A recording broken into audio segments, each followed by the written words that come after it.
I think a lot of us are trying to be healthier or to feel more energized or to take care of ourselves long term. But the reality is, life is busy, and creating a longevity routine can feel overwhelming, especially when your to-do list is already so long and you're not sure which longevity rituals are actually worth your time. But a longevity routine doesn't have to be complicated, it doesn't have to be expensive, and it can fit right into your schedule. Because when you're organized and you understand how often to do things, whether that's sauna or cold plunge or red light therapy or zone 2 cardio, you can build a sustainable routine that supports your goals without taking over your life. This is the exact 7-day longevity routine that I follow. It's beginner friendly, it's balanced, and it's built around real life. I'm gonna walk you through each section and explain the benefits as well as the science behind each longevity activity. And then if you wanna follow along or you wanna create your own longevity ritual, I created a Notion template and I linked it in the description below. It has all of the longevity rituals that I'm gonna talk about in this video,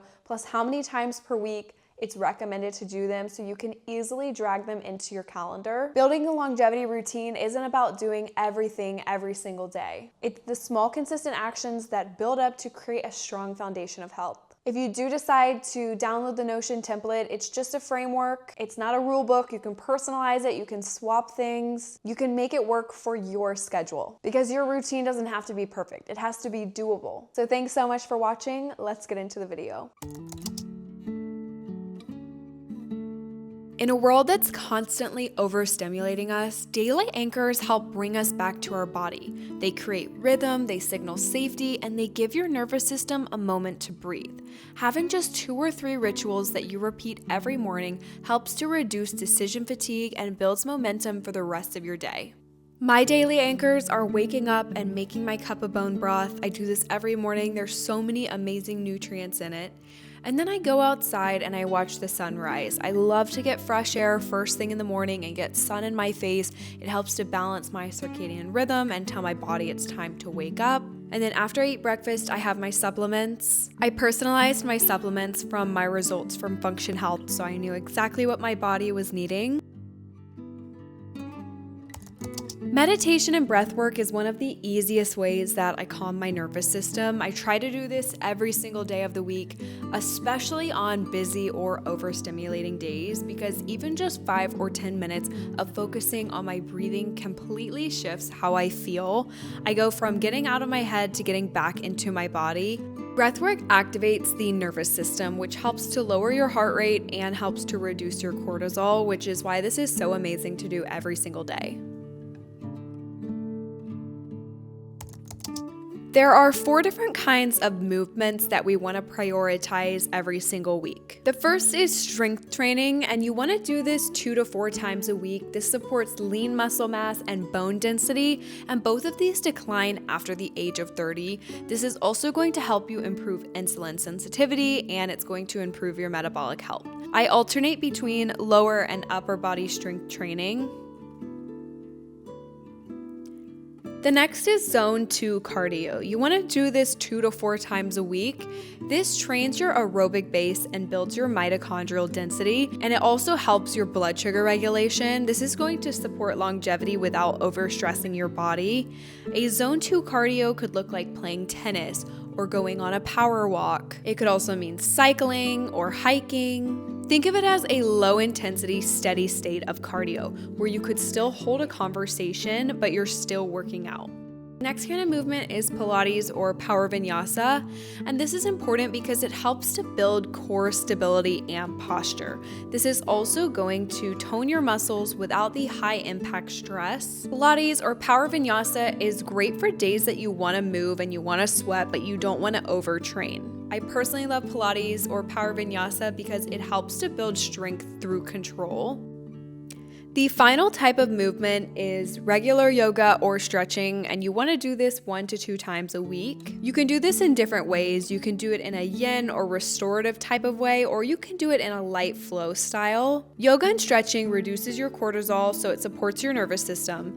It also helps to improve your mobility and flexibility, especially as you age, and then it creates a space for emotional processing and rest.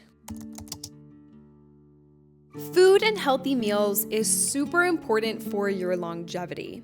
When you eat meals with protein and fiber and healthy fats, you avoid blood sugar spikes and crashes, which means you're going to have more mental clarity and an improved mood. Another reason why food is such an important part of our longevity journey is because 70% of our immune system lives in our gut, and so what you eat shapes your microbiome daily. So fiber feeds the good bacteria, improving digestion and making it easier for your body to absorb nutrients.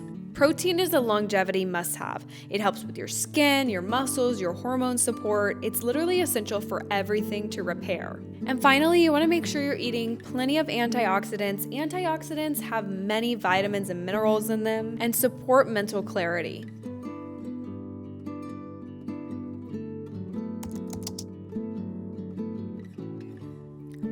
Red light therapy is great to use on your face and on your body about 2 to 3 times a week, especially after you shower or before bed. It's one of those rituals that feels super low effort but has high impact. Red light therapy helps to boost your mitochondrial energy, your ATP production, at a cellular level. So what this helps to do is it improves your collagen synthesis, your wound healing, and reduces inflammation. For skin longevity, dry brushing is awesome. I love to do this before a shower. It feels like a little mini spa ritual at home. What dry brushing does is it stimulates the lymphatic system, which helps to clear waste from your body. It also exfoliates dead skin and can help with the appearance of cellulite. I have a love-hate relationship with cold showers / cold plunges, but I try to do this 4 times a week, especially after I sauna or do a morning walk. And I find that it's super uncomfortable, but makes me feel super energized. Gua sha is another skin longevity ritual. It supports lymphatic drainage, so it helps to flush the toxins and reduce puffiness and improve your immune system. It also helps to bring oxygen and nutrients to the skin for a natural glow. I try to sauna 2 to 4 times a week. It's one of the most powerful tools for detoxing and recovery. I always come out of the sauna calmer and clearer. Getting in the sauna mimics cardio for your heart, so it increases circulation and supports your cardiovascular endurance. It also activates heat shock proteins, which repair damaged cells and improve resilience. This might be one of the most powerful longevity hacks you can do, and it's totally free. It's putting your phone away before you go to bed. When I cut my screen time, I started sleeping better. I started to feel more present. Exposure to blue light after dark reduces your melatonin by over 50%. It also raises your evening cortisol, which impacts your sleep quality and your recovery. I personally wear these blue light blocking glasses because I like to read on my iPad, but I have absolutely no social media after 6 p.m. and this has changed the way that I sleep. It changes the way that I wake up. It changes the way I feel. I feel like I'm not just over consuming content anymore. I set a goal for myself to turn my bed into a social media free zone, which means I'm not allowed to go on any social media apps when I'm laying in bed so that my brain associates rest when I get in the bed. And these are all the longevity rituals that I'm doing to feel like the best version of myself. Thank you guys so much for watching this video. I hope you enjoyed it, and I'll see you next time.